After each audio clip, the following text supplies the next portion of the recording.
All right, it's another installment of Life as You Own It. I'm Mark McDougald. He is... Craig Miller, as far as you know. As far as I know, you're Craig Miller. As far as they know. There might be some handsome imposter in the studio today. That'd be tough to duplicate. And we know his name wouldn't be Craig Miller. We hope that you've had a fantastic week so far, and we're going to be the cherry on the sundae for you. We're going to complete your week with some education, some fun, and some, well, I don't know what else, Craig. What else will we bring? Who knows? Education. What else is there? Again, Mark McDougald, Life as You Own It. We bring it to you each and every week. You can check us out. You can check the podcast out. You can go to YouTube. You can watch what's going on. We're trying to be a lot more active, a lot more hand gestures. Doing the hand jive. That's what we're doing right now.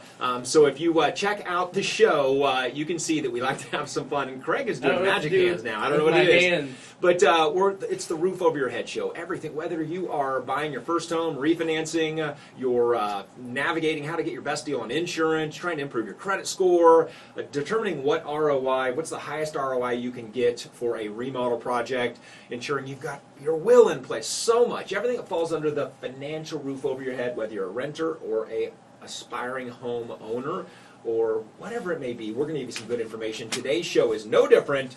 We're going to talk to those of you that are renters that might be in a position where the landlord's getting ready to give you the boot. Ugh. That would stink, wouldn't it? We're going to tell you what to expect and how to make sure you kind of try to protect yourself in the event that's going to happen. Also, we are going to talk about some things you need to do before you move into a new house, whether you're an owner or as a buying, or whether you are going to be a renter. And we've got the CFPB gives us their top list of complaints. And actually, it's not the CFPB this time, it's the FTC. Oh, little FTC. FTC. Federal Trade Commission. FDA. They've been around for a while. We didn't really need anybody else. We had that. What happened? What do we need? They've added CFPB? 16 other agencies on top of it. I was gonna use another one once. What's the floral company? What's the FTD? FTD. Flowers Today. That's what that stands for. Yep. I believe. Flowers Today. I thought, back in college, didn't you have an FTD? Nope. Okay. No, I didn't do a lot of flowers. Gotcha. You did though. Yep. Okay. Yeah, So, folks, we hope that you're strapped in and enjoy the show. Remember, call us 800-270-6425 is the hotline. Actually, we've got a new hotline number. We just changed it. 800-492-4664. 1-800-492-4664. You're right. Or you can reach out to us just by, just type in Life as You Own It. I'm sure that eventually we will come up there. And you can email us at question@lifeasyouownit or questions@lifeasyouownit. We want to hear from you. We love our listeners. We love our friends. We love our family. Oh, we're all so in love. All right, Craig, so I want to make sure our listeners know that we're changing the show up just a little bit. It's been 7 years, time to make a little bit of change. We're not going to give you the average interest rate, because you know what? I started falling asleep during that segment. Me too. And I was the one that was talking. Usually if Mark's not talking, he gets I get a little tired. I do.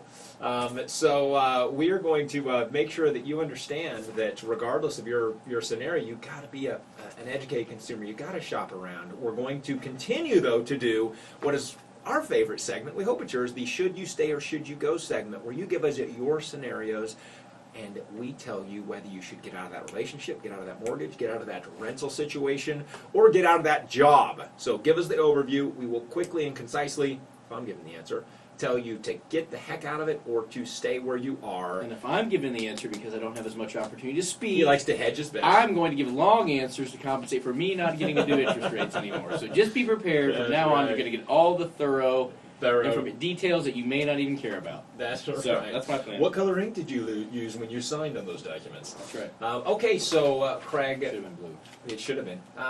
Identity theft. It happens. Folks, it does. The identity theft was once again the number one complaint for Americans this year, according to the FTC. Their annual report. 13%, top 5 complaints. 13% of those complaints were identity theft. Next, 11% were debt collection, 11% imposter scams, which, if you ask me, what's the difference between identity theft and imposter scam? Can you explain that, Craig? Maybe someone... No, they're probably posing as a... I get it. Whatever. I am John Smith, as opposed to I just stole your... I'm not a doctor, but I'll take a look situation. Oh, is that it? I don't think. 7% were telephone and mobile services, and then 5% were banks and lenders. But while the identity theft issue is a huge issue, there's a growing threat from a different kind of scam. Fraudsters pretending to be someone they're not as a way to get money from you. Last year, the FTC got nearly 160,000 such complaints, or 100,000 more than 2013. The con may know the last 4 digits of your Social Security number and threaten arrest if you don't pay up, but consumers should be suspicious if this ever happens. Remember, the IRS, and that's the big one, the fake IRS agent saying you got to wire these funds, and they've got it even looks like it's going to the IRS. Do not. The IRS is not going to email you or call you saying, hey, wire some funds to this account. You should get official correspondence from the IRS. Go directly to the IRS website. Call numbers that you find on the IRS website, not one that is emailed to you from some other source. Anything else on that you want to discuss, Craig? Other than just, I mean, you got to be aware. You got to use some common sense. But here's the thing: anything that has to do with private information, your Social Security number, bank account numbers, anything like that. If you're dealing with someone over the phone and you didn't make that phone call to someone who you knowingly already do business with or something like that, you need to have your radar turned up extra high. I mean, you need to be on high alert anyway.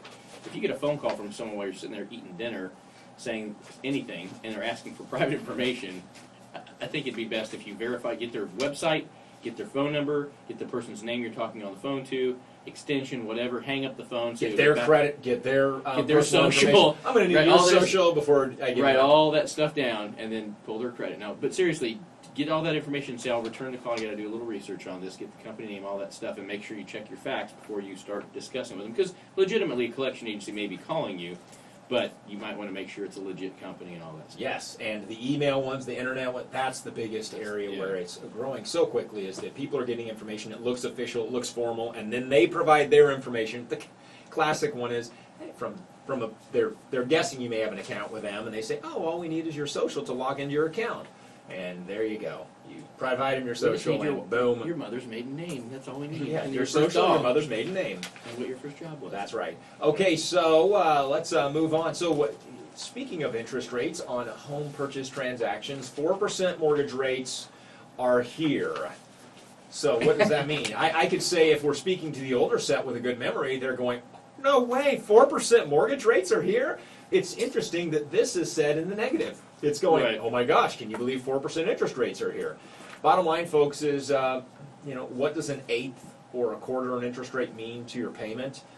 It can mean a significant amount over a long period of time, but just no more than what does a 5, 10, or 50 cent increase in a stock price mean to you? Well, it only means something if you are buying and selling that stock in a period of time where you're going to either make more money or you're going to possibly lose money. You're not, hitting the bottom of the market, whether it's in purchasing anything or whether it is interest rates, isn't as important as it is understanding your timeline on that investment, on that mortgage. It's getting the best deal that's available at that time. So while we don't want you to beat yourself up over, gosh, I didn't take action, we also want to make sure you don't sit on the sideline. It's the inaction on these matters that kills the most. It's not, gosh darn it, I pulled the trigger too soon and got 3 3/4 and saved a point in interest rate, and I could have waited a week longer and gotten 3 5/8. Well, you only knew that if you looked in the rearview mirror. Doesn't matter. It's the moral of the story is take action, do your homework, educate yourself, and understand that 4%, it's just a number. It doesn't mean anything. And there's a cancellation effect that always, we talk about this on the show oftentimes, but there's a cancellation effect with most things. You can get a really smoking good deal on an obsolete piece of electronics that you're like, wow, I bought this thing originally had a retail price of $1,000, I got for $150, but relatively speaking, it's not worth any more than that. That's why you can buy it for that. And the same thing is true for interest rates. They're really low when there's less activity, less purchase activity, lower appreciation, if not some depreciation on the housing market. If interest rates were 8% right now, folks, I can tell you right now, everybody would be jumping up and down about how much their house went up 10, 12, 15% in value year over year as well. Sure. So it's all relative, and you don't say I'm not going to buy a home because now rates are half a point higher than they were. That's silly because the reason why rates are going up is because of inflation, and therefore other things are costing more money. Which means your investments are going up at a faster clip, Everything. especially if you're well diversified, all those things. So the reality is, regardless of, and we've said it since we've done the show, it's not a matter of where interest rates are on the mortgage as much as it's a matter where your rate of return is, where your money where may be otherwise. So those, as Craig mentioned, as he says, we say all the time, if the economy is kicking along, yes, interest rates are going to go up. And if you're putting money aside and saving and being prudent in your investments, then that's a good thing, because your rate of return on those investments is going up at a faster clip than what that mortgage rate may be. I do think it's ironic, the sensitivity to interest rates, how high the sensitivity is now that rates are and have been low for so long, versus 15, 16 years ago when I started doing this. I would talk to somebody about buying a home, and interest rates at that time were in the 8s, 7s, they were around there. And somebody might call me on a Friday or a Thursday, and they get a general idea what interest rates. Well, let's say it said it was 8 1/4. Well, and give them their pre-approval. They'd call me back the next week, maybe 2 weeks later, that they found their house. What are rates? Oh, they're 8 1/2. They move it a quarter. They always have fluctuated like that, and nobody even batted an eye. They were like, oh well, whatever. I mean, nobody even thought about it. But now you tell someone rates move a quarter when rates are half that, they freak. Right. It's just really funny to me. I don't know why but it's been created by everybody just getting so obsessed on that number, that low interest rate number, and then now they're hypersensitive. So. There you go. Well, hey folks, you hear that music? That means it's time for another Should You Stay or Should You Go segment. Ellie in Norman, Oklahoma emailed, my husband and I are selling our first house and actively looking for a bigger home for our growing family. I have a two-part question. One, should we try to sell our house ourselves first so we can net more money? Two, what is the maximum percentage of our monthly income that we should allocate for our house payment? Our realtor says we should buy the maximum house we can qualify for. This is going to be one of those nice long answers that I get to bloviate for half an hour on. No, I'm kidding. But this does require a little bit of discussion. So we're going to have to get All right, folks. So I'm going to reread this question real quickly, and then we're going to take a break. They are buying, not the whole question, they're buying, they're going to sell their house, want to know if they should not use a realtor and save money. And two is, what are debt-to-income ratios, and should they go right up to the max? We're going to give you the answer when we come back. Life as you own it. We are back, Life as you own it. As Mark mentioned before the break, we're going to answer this should you stay or should you go question now. And that was, in a nutshell, even though we've read it now for the third time. Not all of it. Yeah, we've got Ellie in Norman, Oklahoma, buying that bigger house for the growing family, wanting to know if they should sell FSBO for sale by owner. You don't hear FSBO that often anymore. They think they'll maybe net more money that way. And then what's the maximum percentage that someone should take on for a monthly payment compared to their income? A debt-to-income ratio question. And the realtor's saying, max that out. Well, let me answer the question. First part is, should you try to sell your house yourself? And I say no. I'll tell you the advice I give almost everyone I talk to these days. Don't waste your time trying to sell your house by yourself. This isn't 2006. Things are a little bit different now than they were then. First of all, there's a shortage of homes for the number of buyers that are actively looking. If you have a professional realtor, they're going to know how to market that home. They're going to know what price to list it at. It's going to sell fairly quickly in most healthy markets. And you'll probably get the extra 5% or so that you pay out in commissions by getting that house priced right and sold and make it professionally done and all that stuff, instead of you trying to do whatever it is you would do. You're going to be at a disadvantage in the negotiations. Unless you're an expert, you've done this a bunch of times, whatever. I think you will not net any gain. So your question was, will you net more money? And I say no, you will not net more money. You will limit your market unless people happen to drive by, see the sign, or you're advertising it in some way, which will cost money and time. Let the realtor do their job. The biggest thing you want to do is get the house ready to go, get it staged up right, all that kind of stuff. The realtor can help you with that advice too. Second part of the question. This is one we hear a lot, and it depends on your income level. So there's no percentage I can just give you that says, well, it should be 30% or 25% or whatever, because you guys might have $200,000 a year of income. You might have $50,000 a year of income, so that's hard to say. But I will say this. The ratios that you're allowed to be approved under, in my opinion, are fairly liberal, and they don't take into account certain factors, in my opinion. So I would give the general rule of thumb of 20%. 20% being the maximum amount you would want of your gross monthly income and your house payment. Can you go a little above that if you have a lifestyle that's fairly frugal? Certainly you could go even to 30% and not be too big of a deal if you're really well dialed in on everything else in your budget. But 20 to 25% for me is kind of the general rule of thumb that I say. Your realtor's advice to go the maximum you can qualify for, take a very hard look at that budget, and hopefully you are budgeting, and really know what you're spending every month and what you're going to need, because if you max out that, you've got no room to go. And I hope you misunderstood the realtor, because the reality is the amount that you can qualify for is likely an amount you could really never afford and sustain, while also meeting other life needs, to include an emergency fund, to include paying for your kids' education, to include saving for retirement. I am telling you, a 40% back ratio, if you have kids, is a F for failure. There are rare instances where you're going to meet them all. Sure, can you make the housing payment? You bet. Are you going to be working until you're, 120? Very highly likely. The exceptions are going to be you recently graduated with a professional degree and you have a significant increase in income that's going to come 3, 6, or 9 months down the road. But it's going to come if you keep working, if nothing tragic happens. But bottom line, folks, is you can qualify for a lot more money than you can really qualify if you've got a financial plan. And the piece the debt-to-income ratios don't factor in, which just drives me crazy, and I think it's wrong, are kids. Obviously, it doesn't factor in the entirety of your financial plans, but children. How much does it cost to raise 1 child, 2 child, 3 children? 1 child, 2 children, 3 children. It is significantly more than what you can accomplish with a 40 or 42 or 43% debt ratio if all the money's going to the housing and other expenses. All right, Craig, that is a good one. Okay, so we talked about interest rates, as we told our listeners at the beginning of the show we may or may not do.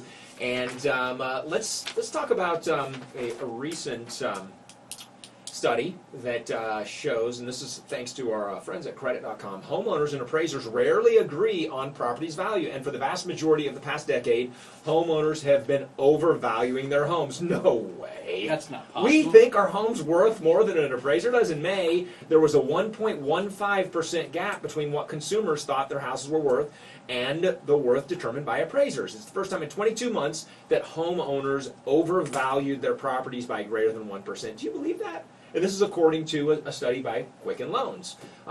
So do you think that's 1%? 1.15%? So I tell our listeners that the bottom line is, if you're going to consummate a mortgage transaction, do your homework. Make sure that you're conservative in your estimate. Make sure if you think you're 1% off, good for you, good job. But if you're concerned that your home's value isn't there, be careful before you spend the money on an appraisal, because the downside might be you may have no chance in heck of saving money, but you just wasted $500. Life as you own it. Boom. Alrighty, folks, we are back. Life as you own it. People overvaluing their homes. I find this so unusually interesting. No, I'm kidding. Folks, you're going to be optimistic about what you think any asset that you have is worth, obviously. So whether it's your car, your lawnmower, your house, whatever, if somebody says, what do you think that thing's worth, it's rare that someone's going to devalue it or consider it undervalued. But here's the best thing you can do when it comes to this, because it does come up as part of your asset management, as part of your budgeting and all the things you do financial planning-wise. Knowing what your house is worth is important. You may have the zero plans to move in the next 5 years, 10 years, whenever, and you're not even looking into refinancing, but there are resources that you can use to get an idea what your home's worth. I think one of the best resources to use would be one of the most experienced realtors in your area, Sure. who's tracking home sales, Yep. and they love to get people checking in with them and stuff on this. So you can always just check in with a realtor and say, hey, what's been selling in the neighborhood? How much has it been selling for? Houses Yes. that are most similar to mine. And once in a while, get a little checkup on that. If it's me, and this is something that I actually do. A lot of people don't even think about it because years go by, they're not thinking about moving, selling, whatever. But once a year, in the spring, potentially, do a home value checkup with a local realtor that you trust that's going to have accurate data, and mark that down on your balance sheet. You need to know what that I think asset it's is. smart. Well, your biggest asset, so why would you want to know where it's Yeah, at? the key piece is going to, if you're not, because it is a roof over your head and it's not liquid, so you need to have it. But I think the important part of doing that exercise is to identify, you know what? We've got 20% appreciation. We've got a significantly large amount of equity. And no, I'm not going to say that you should cash out. I'm going to say that is that house, if it's meeting your needs and then some, maybe now is the time to downsize. If you got a great, maybe you've thought of, getting out on a little acreage. Maybe you've thought of making a move, but the biggest thing is now the time to liquidate this because I no longer need this size of an asset. So I think that's the most important part, because knowing the value on your home really is most important if you are considering making a move of some sort. Other than that, the value can go up, the value can go down. If you're not looking to sell it and you still need a roof over your head, it's not as relevant. But so bottom line is, I go to Zillow. You can check it regularly. There are so many online resources where you can look at comps, look at the addresses that are in your neighborhood, and estimate. If you want to know the value, you can get it. You can do a Zestimate. It's becoming, if you're in a market of homes that are anywhere from 5 to 20 to 25 to 30 years old, it's going to be much more accurate than if you're in an area where you might have your home's been redone, in the last 10 years, and there's a house that hasn't been redone in 30 years in those older communities where there might be bigger gaps between the fit and finish of a house inside. All right, my man, next step. You're getting evicted. Oh, man. Darn it. You're always the first to know. I didn't even get the notice, man. All right, You're always coming to my house and taking things off my front door. If you're facing eviction, the bottom line is you've probably had a heads up. You probably should have been. In fact, we know that you've been notified, quite likely. And the biggest reason you'd have been notified is because you're not making the payment. That's the reason you're going to be evicted.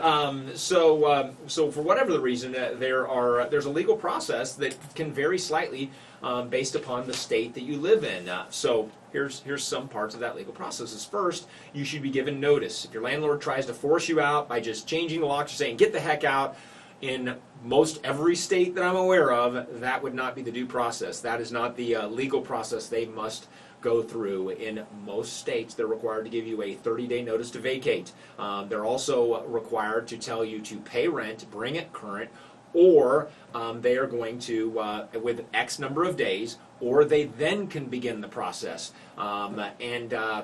There's, depending on the state, and again, the rules of that state, there may be different processes or time periods. But the bottom line is, they do have to give you a notice of vacate. They also do have to give you a period of time to bring that rent up. Don't disregard or ignore that. The second piece is, if they're going to, if they're taking action, you're then going to receive a summons. Generally, a landlord will serve you with official summons to bring you to eviction court. They cannot just come and say, they can't just drag you out by your ear and get you out of the house. If they're really big and stronger than you, you may choose to. Next is, if you are going to fight the eviction, outside help is your best chance of fighting it. If you can't afford it, well, that could be a problem, but you can go to local housing agencies. You can check the resources to identify, are there options to educate you and assist you if you cannot afford an attorney. Obviously, if you're behind on rent, depending on the amount of it, you are going to have to get some kind of legal counsel to protect you if you go to court. And we recommend you don't go to court. But this is the process you're going to go through.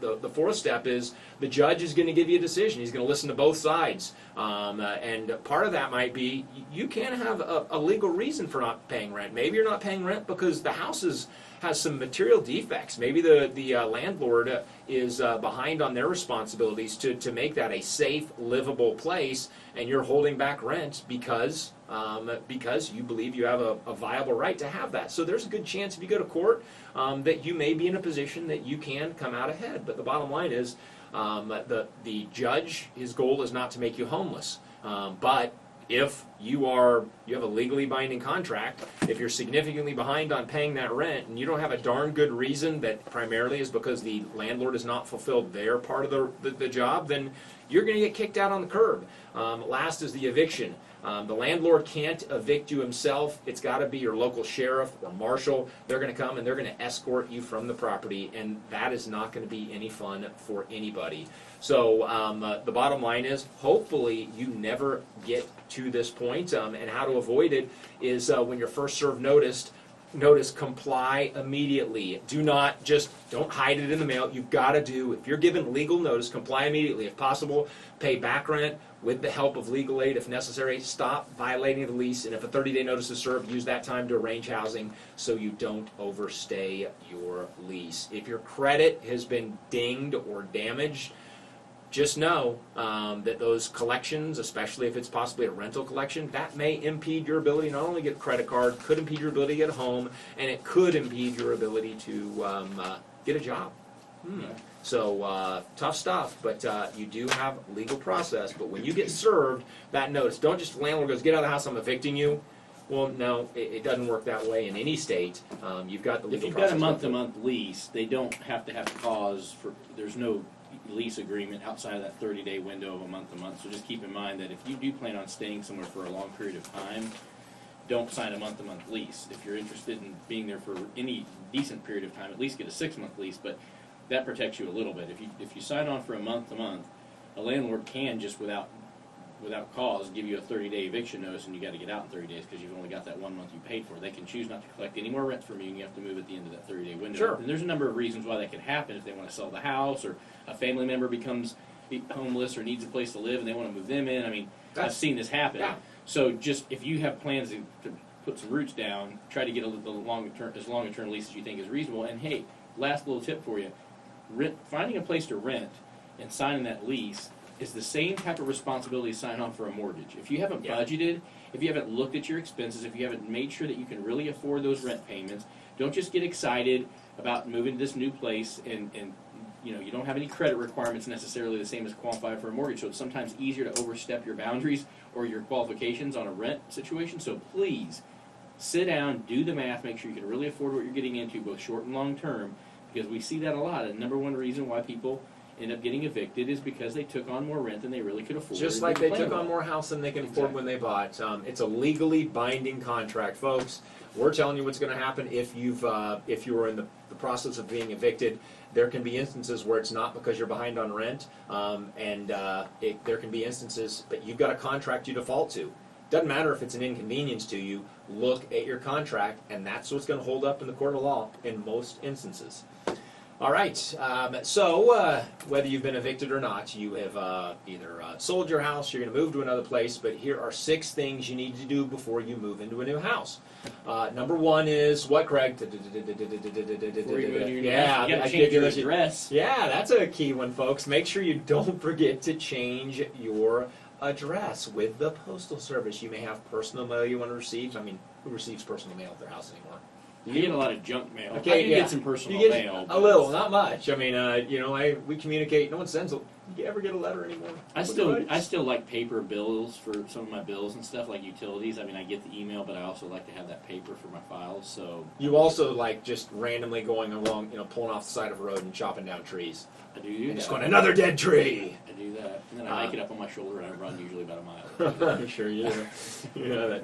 That tree's about the length. Charlie of Brown's my Christmas finger. tree. That's what I'm talking about. So also update your contact info. This is different. Contact your creditors, financial institutions, schools, publications, anything you want. You must update this. Don't forget to do it. And while you're at it, update the utility companies. You want to get not only your old bill, but you want to make sure that you let the for your new residents that you set up those utilities. While you're at it, you shut off the old utilities with an effective date of when you're leaving there, and you turn on the new in your name. Don't forget to do this part. Another one is change the locks. This is a big one, folks. I know a lot of you aren't doing it, and it doesn't have to be a significant expense, but get a locksmith out there and have them change the locks on this new. If it's a rental, confirm with your landlord who had the last keys. I would say even if it's a rental, I put in your rental clause that changing the locks from the last tenant is essential. So change the locks. And another big one is alarm codes. I'm going to tell you, make sure you change not just the master code, but the individual alarm codes on this house. Folks, who knows who rented that place before you? Who knows who had access to the home prior, that were friends, etc., that may decide they want to come by and check out your new place. Number 4 is professionally clean the house. I mean, do a deep clean. Them germs out Get there. Get it out there. Who knows Lysol, what funk has been living in that floor, to include steam cleaning the carpets. And you know what? you're going to feel so much better when you get moved in. There's a little bit of expense involved, but really do a deep clean on the house. Number 5 is call an exterminator. So, okay, call an exterminator first before you clean, because, you're going to have some dead bugs laying around. Have them come out. Treat the house. Hopefully, if you're purchasing, you did a termite inspection before you purchased, required on most mortgages. But make sure that you get the bugs out, get them killed, and it's not required, but highly recommended. Very few mortgages require it anymore, so you got to make sure you get it. And this is probably the first one you should be doing before you even consider the move, is start getting rid of your CRAP.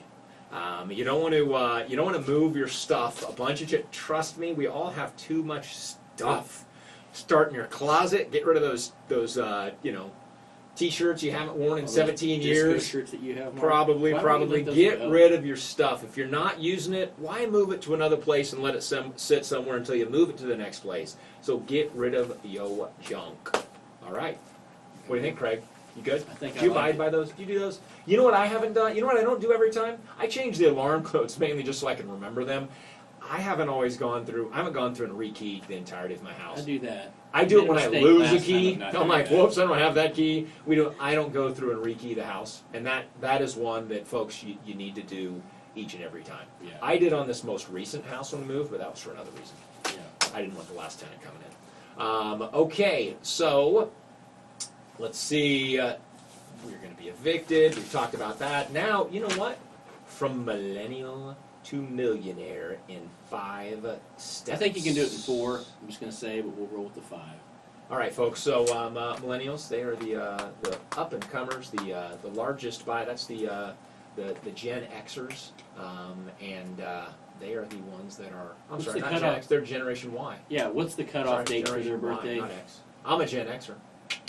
You're a Gen Xer. Too. Wouldn't you like to be a Gen Xer too? What's the cutoff? They're generally I don't know. You're gonna quiz me on that. I quizzed Felicia McDougall when she was on the show, and she knew the answer. I want to say it's like 80 or 81 or 82. Start right in there. Oh, the year. Of the right. Not to be confused with the age.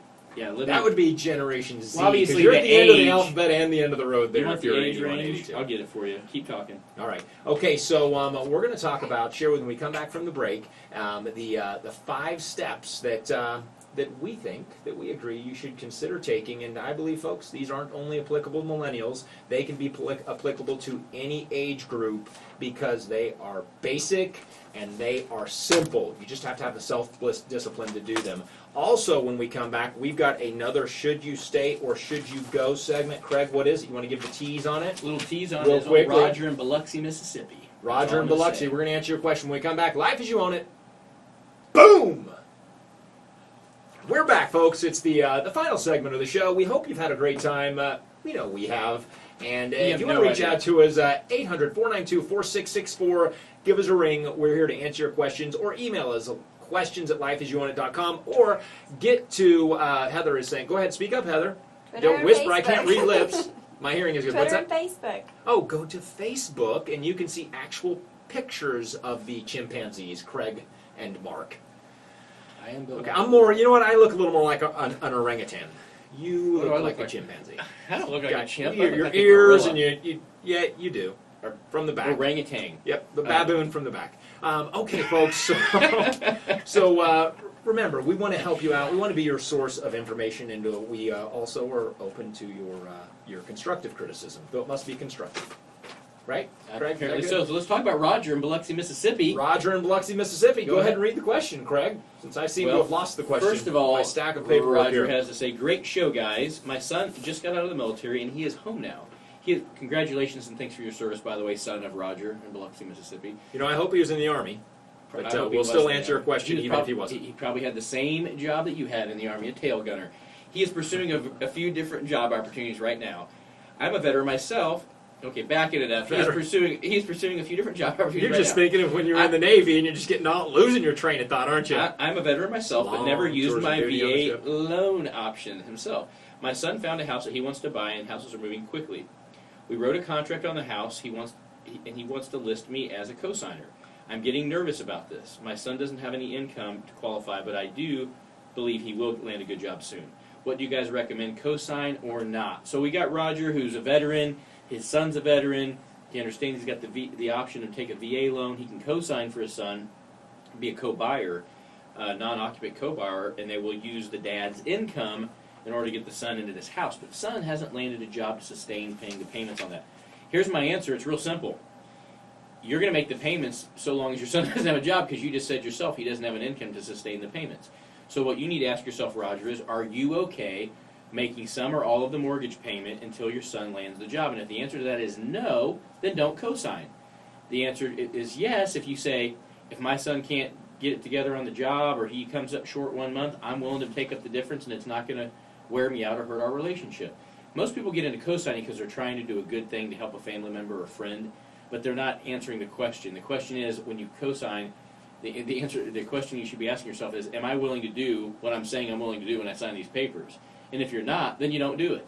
And if you find yourself in a predicament where you do have to do what you said you would do, which is make the payments if the other person can't, then don't complain when that comes up because you signed on the dotted line. So that should help kind of cut through the baloney for you there, Roger, and decide if that's what you want to do or not. And again, Craig and I, we both are veterans. I was in the Army. That's why you'll hear the references to the Army as being the elite fighting forces. And but we have, I have friends and much respect for the other branches. To include, I have family in the Coast Guard too. So I run the gamut. So nothing against those, but as Army, we sometimes, no offense to the Marines, I don't want to get my butt kicked, but those Army guys and Marines, I don't know, they just. Everybody knows. I wish if you were a Marine, then we'd be arm wrestling each and every time. And I would win every single time. You would, and then you'd wake up from that dream. In reality, it'd snap in, and your arm would be laying on the ground.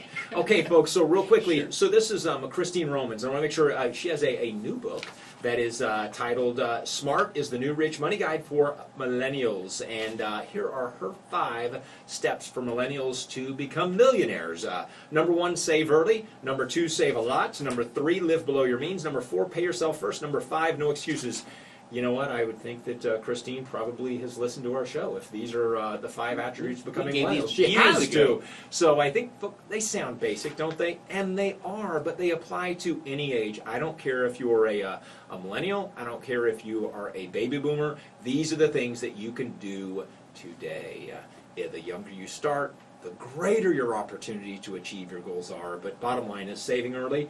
Millennials invest $5,000 a year starting at the age of 25, and by 65, that's more than $1 million. In fact, if you invest $5,000 annually during just the 10 years between ages 25 and 35, you'll have more than if you invested the same amount over 30 years starting at age 35. We talk about the rule of 72 all the time. We're not going to tell you it is what right now, because we're running out of time. But it's the rule of compounding interest, basically. Save a lot, we get that. Live below your means. I don't care what age you are. You can start living below your means. Pay yourself first. Folks, that means invest in your education. Do the things that can help you earn a higher income. And then lastly, make no excuses. And that's why you listen to this show, Life as You Own It, because you can own it. Folks, it's been another installment of the show, and we appreciate you hanging out with us. Remember to stay classy.